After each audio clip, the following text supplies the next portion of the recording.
Mga boss, isa na namang epic battle ang nasaksihan natin matapos magharap ang dalawang pinakamalaking pangalan sa basketball ngayon, Victor Wembanyama at Nikola Jokic.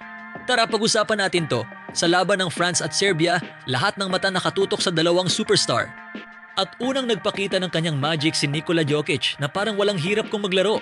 Hindi lang siya scoring machine, pero patuloy din niyang hinahanap ang kanyang mga teammates at kinokontrol ang laro. Pero syempre, hindi papayag ang tinaguriang The Alien.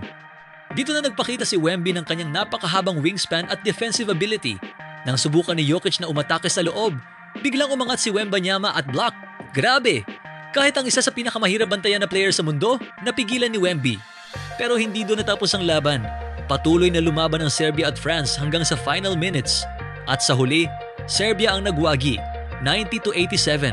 Si Jokic nagtapos na may 20 points, 9 rebounds at 8 assists. Habang si Wembanyama naman ay nagtala ng 10 points at 4 rebounds kahit hindi naging madali ang kanyang pagbabalik sa competitive basketball. Pero isang bagay ang malinaw, the Joker versus the Alien. Ito ang matchup na gusto nating makita ng paulit-ulit. At kung magtutuloy-tuloy ang rivalry na ito, baka isa ito sa pinakamagandang big man battles ng bagong generation. Kayo mga boss, Jokic ba o Wemby?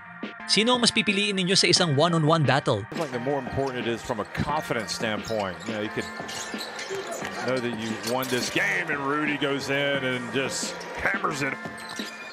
Noah's open. That's his shot, but it's a little bit off target. Up ahead, and Jerzic. Will France be able to get up a three? Oh, wow, they almost turned it over. Here's Francisco. Oh, and he gets blocked. But he gets it back, he puts it up. And that is, what a crazy finish. Oh, my.